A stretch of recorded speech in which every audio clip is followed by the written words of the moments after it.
Hey, what's going on there, folks? Good evening. It is the Earthmaster back here on this Thursday night. It is about 10:48 p.m., June 15th, 2023. Latest quake shows looks like a 3.5 here down into the South America region. Latest quake there on the globe. Also a 2-pointer somewhere up here in the red flag. It looks like around the Mediterranean. So what's going on here since the large earthquake activity this morning? That 7.2 coming into the Tonga Trench area, kicking things up. Let's go ahead and check out a few different areas. It looks like maybe they did see a little bit of adjustment up here upstream along the Tonga Ridge following that earthquake earlier this morning. 4.8, very shallow earthquake up here around the Tonga Trench. This is the right about the interface here where the subduction zone begins. Very typical, though, to see some deep movement followed up subsequently by potentially larger activity, but in this case, a 4.8, much smaller than the 7.2 that came in earlier this morning. South America region, we do have a little bit of uptick going on here across the Peru-Chile Trench, as noted here on the Earthquake 3D globe. Most of it centered here across this area of South America. Some 2s and 3s, and again the latest at 3.5 in that area. 5.2 did come in earlier. Let's go ahead and scoot on over here. Just after the 7.2 in the Tonga regions. 5.2 coming into the Santiago, Chile area, just south of that region. 39 kilometers deep for that 5.2. And as you can see there on the Earthquake 3D globe, definitely looks like things kind of ramping up here across this area with some deeper movement quakes triggering down into the Peru-Chile Trench. Also, another area that we're watching is along the center portion here of the Middle America Trench. Quite a few 4s kicking off there recently in the last couple hours. Around the Puerto Rico Trench here, so we've got the Middle America Trench showing some newer activity. In fact, this 4.2 just coming in... looks like within the last hour. Somewhat deep there, 103 kilometers into the Middle America Trench. Definitely watch for some subsequent shallower activity there. The Puerto Rico Trench here, 2s and 3s. It looks like maybe a 4-pointer from last night around the Dominican Republic. But for the most part, looks like a typical day there across that region. All right, getting up here into the States, see what we have going on here across Washington. I'm noticing a little swarm going on here across the Horse Heaven Hills. I could actually say I've never heard of that place. Just south of 82, Horse Heaven Hills. Very defined feature out here on the land. Looks like a little swarm of activity.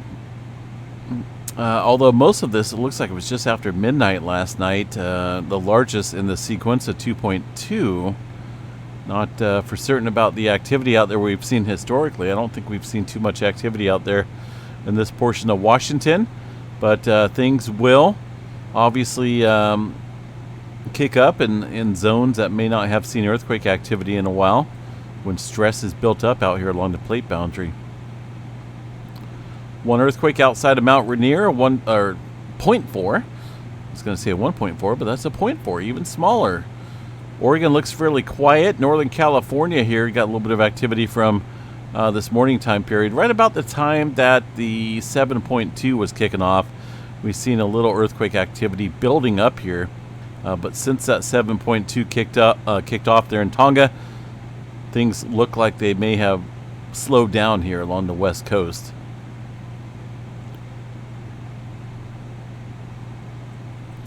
Right, further down south here, not a whole lot going on here. And remember, this has been very quiet in terms of earthquake activity as far as, any uptick goes. A look at the 2.5 model and above. Well, Southern California is very absent of that type of magnitude. And again, this activity here in the southern end of the Cascadia is about the only elevated movement, but that was prior to the 7.2. Let's see what we have for the tremor map here tonight. Cascadia tremor, 19 epicenters. Situated here outside of Eugene. Well, this is underneath Eugene, probably about 40 kilometers or so into the subduction zone of the Cascadia. Aside from that, looks fairly, fairly quiet up there. Yellowstone National Park. Let's go ahead and zoom in here to the Yellowstone area. Kind of want to take a glance here and see what's going on. There's that very large. I can't say very large. It's definitely a 7.2. That's a large earthquake, definitely. Is it a mega quake? Absolutely not. Terminology is very subjective, right? It's very. You might say it's a mega quake. I might say it's not. Either way, 7.2 is a large earthquake, and that did show up pretty nicely here across the Yellowstone seismograph stations there. Pretty much all of them. And that did stir up, it looks like some S waves there quite a bit throughout this area of Wyoming. Some of these stations did not pick it up. Again, this earthquake was not felt in the Wyoming area, but more or less, these seismograph stations are very, very sensitive in terms of picking up any type of motion, movement, ground vibration, and a 7-pointer. Doesn't matter where it's at here on the planet, it will pick it up here in Wyoming or anywhere else. But as far as earthquake activity goes, here's some movement. It looks like around Idaho. Not a whole lot going on here locally across the Yellowstone region for now. Not a whole lot going on across the states or the eastern portion of the states. Goodness, I'm seeing some major tornado activity out there across Oklahoma. We'll get to that here in a second. The Alaska in a minute, not a second, because I want to be realistic here. Alaska area, a couple 2s and even a 3.1 from early this morning, but for the most part, the activity here across the Alaska region, very small microquake movement. Western Pacific, look at that. Goodness, where's all the activity at? One earthquake here earlier this evening, it looks like, into the Kuril-Kamchatka Trench, the northern edge here. About 35 kilometers deep. In order to see some of this other activity or lack of activity, which confirms the USGS lack of activity, is looking at the earthquake 3D globe. Not a whole lot going on across this area, folks. Everything's compacted. We've seen a lot of activity here over the past couple months, but it looks like maybe things may be wanting to stir up here around the northern edge here of this plate boundary into India. 5.0 coming in earlier this evening into the India-Bangladesh area, the border region here, about 15 kilometers deep. So kind of watching this. Normally when we see things come to a quiet spell out here, that means that things are either ready to progress across the plate boundary or they're continuing to backbuild. Maybe we'll see some further larger scale activity across this region here, but goodness, that's awfully quiet in a zone that is majorly active for the most part on any single day. And by the way, if you guys are wondering what this here is on the bottom, the Earthquake 3D program has a little cool feature where you can include headline news. You just got to enter it into the search bar, and it provides a little bit of updated information here. I don't know how updated this is, but I figure I'd try it out and just, see if it works good. But that's why that is. It's associated with the Earthquake 3D program. All right. Further to the west, around the Mediterranean region, mostly smaller microquakes. All microquakes, if you look at them. Did see a 4.1 here into the Mediterranean. But for the most part, looks, broadly active.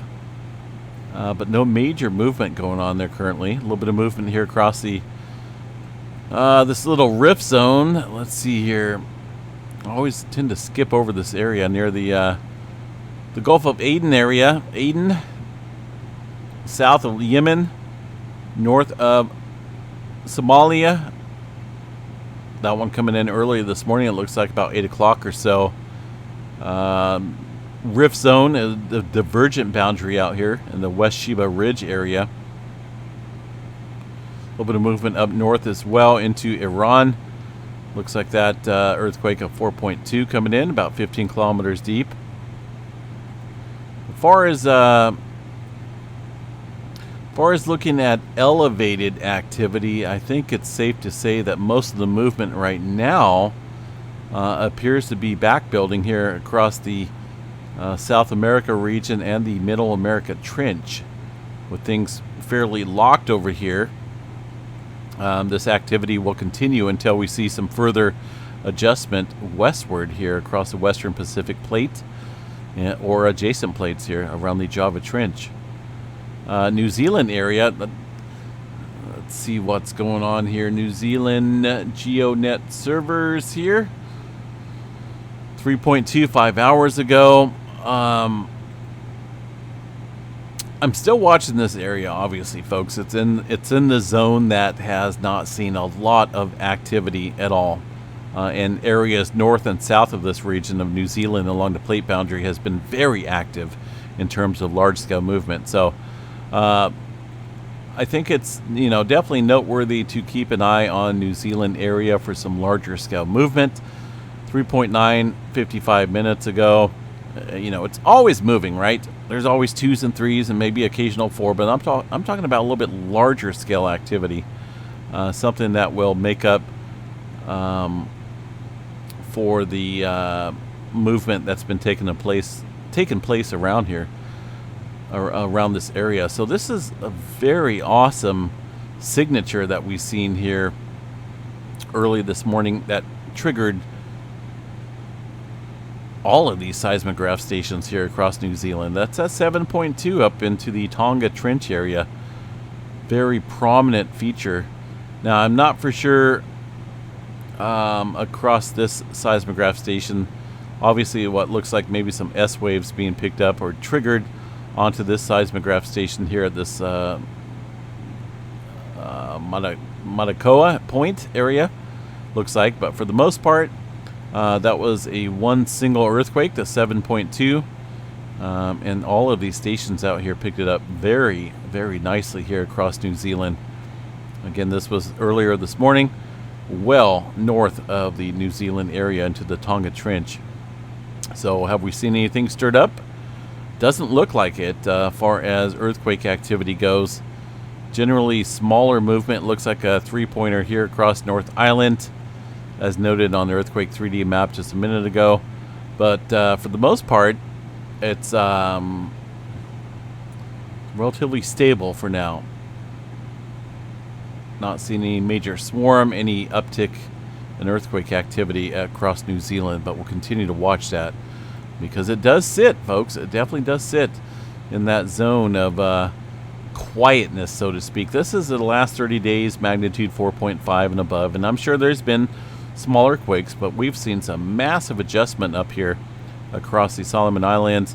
Loyalty Island seen quite a few 7s. This is just 170 earthquakes, goodness, over the last 30 days. Now, yeah, there's that 7.7, and I think we even had a 7.2 a couple days later, but that's a lot of earthquake activity, and this is just 4.5 and above. Imagine how much activity is occurring below that level. So movement all around this plate boundary. Even the Kermadec Trench here, Rock and Kermadec Island, see quite a bit of movement. But look what's in the middle here. Look what's quiet across this major plate boundary bend here. There's a major subduction zone here, the Hikurangi subduction zone, where we did see a little bit of activity, 4.7, just east-northeast of the Castle Point, New Zealand area. But, it's been mostly smaller quakes here. And when you see something like this on the map in a major seismically active zone here with the plate dynamics applying stress out here, it's obviously different out here along the eastern segment of the Pacific Plate. California, I don't know what's going on up here. Maybe it's fused into one permanent plate boundary. Who knows? But down here, the dynamics are really set up here to see large-scale movement, occasionally at a pretty often reoccurrence interval. And we have not seen any larger scale movement down here across New Zealand in a little while. So this is a seismic gap, so to speak, in terms of activity. So we'll continue to watch that. California, as I mentioned, there's always activity at, who knows, right? We've been saying it for a long time. The big one's coming. The big one's coming. There was even an article put out here about why the big one has not happened yet, and that could be because of the Salton Sea down here. The lake, or at least the water levels, the pressure out here may be preventing the big one from occurring. But you know, I think that does have a little truth to it, but it's coming. Regardless on if this thing shrinks up or if it fills back up. That's a fact. But I think the longer we hold off, the bigger it will be. Right now, they're saying this segment here, 8.1 along the southern branch here of the San Andreas Fault. That's a pretty big earthquake in a super huge populated area. I don't think those folks are ready for that. All right, let's see what else we have here across the region. Atlantic Ocean, pretty quiet for now. Alaska, a little bit of activity up there, but nothing major. Got a 1.8 coming in. Looks like a very small microquake. Space weather activity, let's go ahead and jump into that. Looks like we're currently seeing some type of flaring kicking off here with a C flare currently coming in to the X-ray flux chart. Actually, it kicked into the M flare category with an M1.0.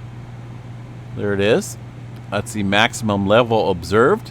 Still seeing a little bit of the D-layer absorption map showing some activity. That looks as though it's coming from this sunspot region up here on the northeastern limb here of the sun. Notice this bright feature.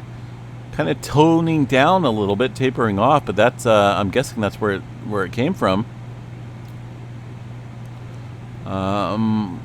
Wow, that's kind of interesting to see. It looks like we do have some major storming kicking up currently as well with a current G2 storm with elevated KP indexes around the 5 to 6 level. Aurora forecast, if you're out there into the dark areas of Canada, maybe, well, it's still light up there in Alaska, but if you do have darkness, it looks like in the portions of Canada, you could be seeing the auroras currently. Not for sure what triggered this. Let's see. This was put out here recently. An elevated solar wind stream containing periods of southward BZ is currently moving past Earth. Active KP4 geomagnetic conditions have been observed. So it looks like this may have been from, who knows? We haven't really been affected by any major CMEs, any major coronal holes. Maybe it's from number 12 here. I don't know. That's a little odd. We've been having these little strange events pop up here where we get elevated conditions of solar weather activity. Yes, there's a southward tilt BZ component currently moving past Earth with a southward tilt here that could amplify conditions here, but that's a pretty good solar storm that was unexpected. So if you're up there right now, currently into the higher latitudes, and you're not looking at 24/7 sunlight, you may be able to see that. Possibly down into the northern tier states, it looks like, according to this Aurora forecast. So get out there if you can. This kind of looks like it's just happening right now. Unexpected. All right, so let's look at the solar weather activity here currently taking place. The M flare that we just seen here just a minute ago, the M1.0, is occurring from one of these regions here within the sunspot. I'm thinking it's probably this one or that one on the northeastern limb here of the sun. We are looking at a ginormous sunspot region here that looks like it is gaining some strength, getting fairly unstable. That is going to be 3336, but we do have 3338 and 3337 here. That one of those is producing that current M flare. So we are looking at some active conditions coming back around the bend. Here's the UV filter ray again. There's that sunspot region up here producing that M flare. But everything's starting to light up a little bit here, and we're starting to get that solar weather activity uptick once again. This looks like this may be from earlier, but I think these will be a little bit more advanced come tomorrow morning as far as the elevated solar flare threat. 99% chance for a C flare, M flare at 20, X flare around 5% chance. We'll definitely keep watch of the sunspot regions that are currently getting into the visible disk here of the sun, and we'll be lining up with Earth here within the coming days.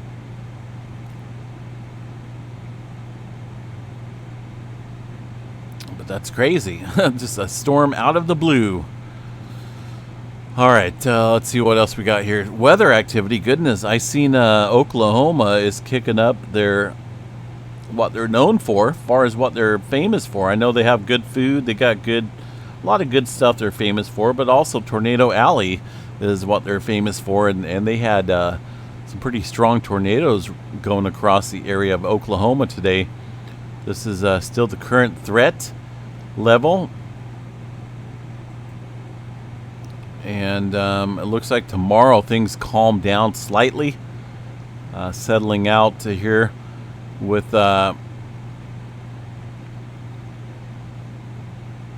let's see here. Go back here. This is current day 1.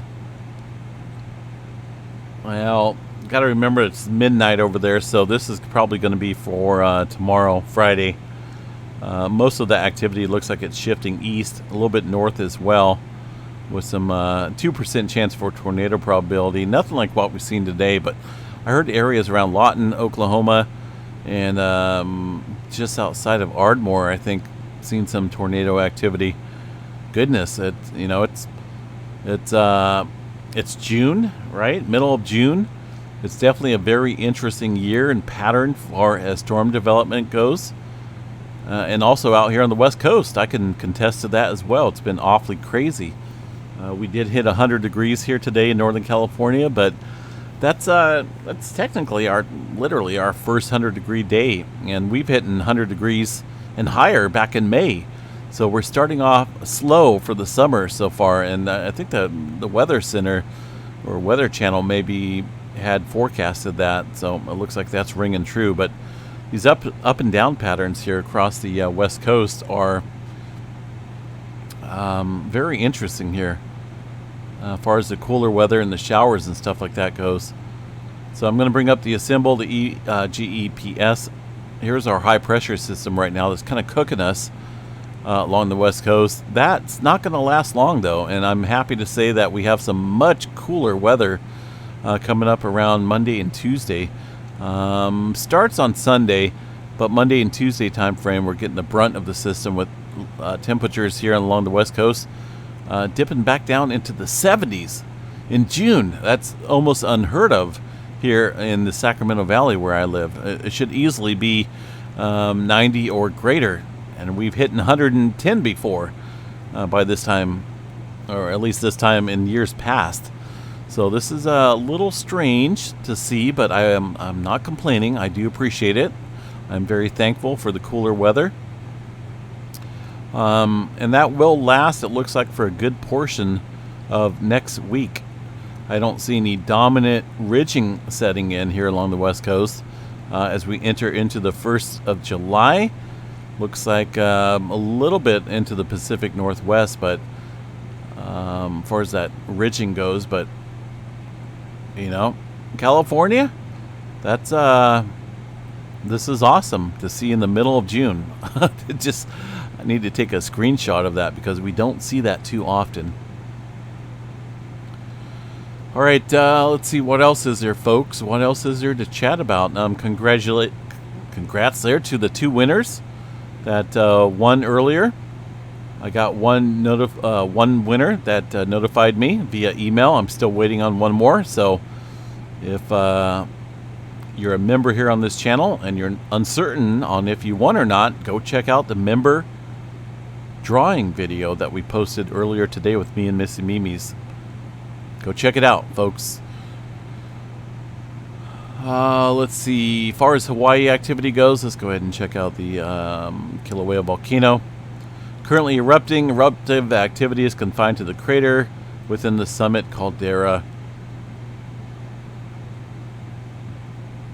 This pretty much looks the same as it has been for the past few days, and this no doubt could continue. The eruptive status here at Kilauea Volcano can go on months at a time. So, this is just it. Unless we see something major happen here, an increase in magma below, but this is just kind of, it's going to be the thing. This is going to be the standard reading here from the USGS for at least the foreseeable future. There's not a whole lot of earthquake activity out there currently, which leads me to believe that, there's no blockage, there's no issues going on with the magma flowing below. So that's just it. Things are they're continuing. That's the best word I can think of. They're continuing. All right, what else is there, folks? I think that's about it. Hope everyone has a great night. Tomorrow is Friday. Friday. I don't know if I'm going to barbecue or not. Maybe I will. I don't know. I'm not really one to plan that much. I don't really like to plan things. So if I barbecue, it's going to be just impulsive. I'll just go to the store, and if I see a juicy tri-tip and maybe some ribs or something, I'm going to be like, I'm barbecuing. It's just how I am. I'm very impulsive when it comes to planning things. All right, folks, have a good night. Stay safe out there, and we'll catch you guys back here sometime tomorrow morning. Take care and stay safe out there.